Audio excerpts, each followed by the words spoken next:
আজি বিধানসভাৰ আইন ৰূপায়ণ সমিতিৰ সন্মুখত হাজিৰ হ'ব বন বিভাগৰ উচ্চপদস্থ বিষয়া প্ৰধান মুখ্য বন সংৰক্ষকৰ লগতে গোলাঘাটৰ বন সংমণ্ডল বিষয়া গুণদীপ দাসক তলব কৰিছে আইন ৰূপায়ণ সমিতিয়ে। গোলাঘাটৰ নাম্বৰ দৈগ্ৰুং বন্যপ্ৰাণী অভয়াৰণ্যৰ সমীপৰ জনাঞ্চলত হাতী খেদিবলৈ যোৱা বনকৰ্মীয়ে নিৰীহ লোকৰ ওপৰত গুলীচালনা কৰাৰ সন্দৰ্ভতে তলব কৰা হৈছে বন বিভাগৰ বিষয়া কেইগৰাকীক। গোলাঘাটৰ বিভিন্ন অঞ্চলত শিল বালি খননৰ পৰা অবৈধভাৱে ধন সংগ্ৰহৰো এক অভিযোগ আছে আৰু সেই সন্দৰ্ভতো বিভাগীয় বিষয়া কেইগৰাকীক তথ্য বিচাৰিব আইন ৰূপায়ণ সমিতিয়ে।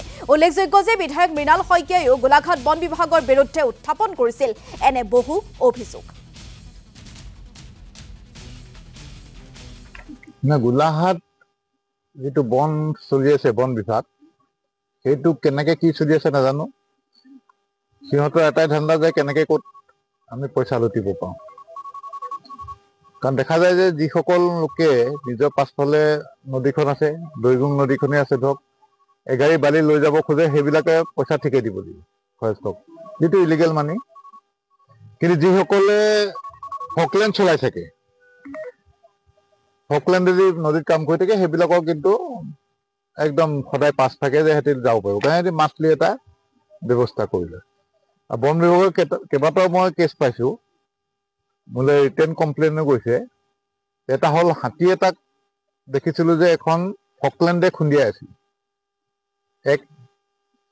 2 নম্বৰ এটা হাতী পোৱালি ফৰেষ্ট বিভাগৰ দুখত এখন বাগানৰ নলাত পৰি পেলাই ঢুকালে।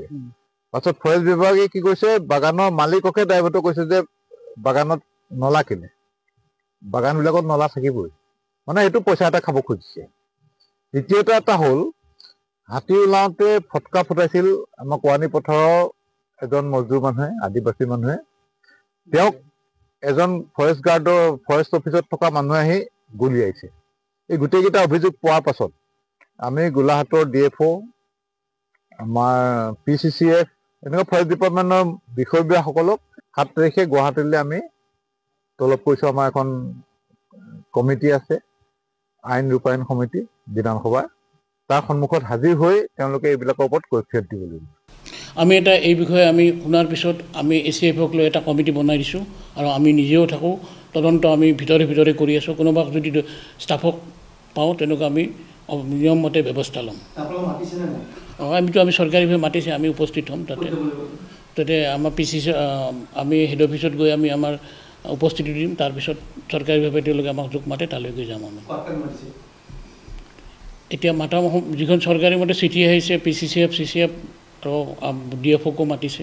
আমি সেইমতে ৰিপৰ্ট PCCF হাজিৰ হ'ম, তাৰপিছত একাধিক্ৰমে উপস্থিত হ'ম। আমি এইটো চৰকাৰীভাৱে যেতিয়া আহিব, আমি এটা কৈছোঁ ন অলপতে, এটা টীম এটা বনাইছোঁ, ACF, মই, আঞ্চলিক বন বিষয়া আৰু ঊৰ্ধ্বতম কৰ্তৃপক্ষক জনাইছোঁ। আমি এই বস্তুটো আমি ইনকুৱাৰী কৰি যোনে দোষী সাব্যস্ত হয় তাক আমি বিহিতভাৱে ব্যৱস্থা ল'ম। আৰু মানুহেতো অভিযোগটো চবৰে বিৰুদ্ধে দিব পাৰে, কিন্তু আমি ব্যৱস্থা ল'ব লাগিব। আমি নহয়, আমি এই বিষয়ে ACFক আমি আমাৰ এজন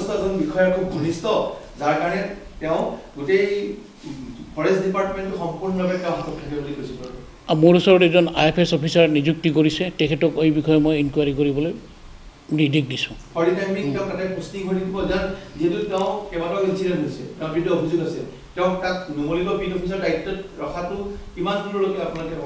প্ৰথমে ইনকুৱাৰীটো তেওঁলোকৰ ৰিপৰ্টটো দিয়ক, তাৰপিছত আমি একাধিক্ৰমে ব্যৱস্থা ল'ম।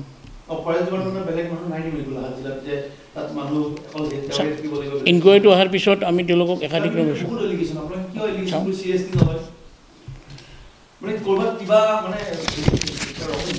তেনেকুৱা একো নাই।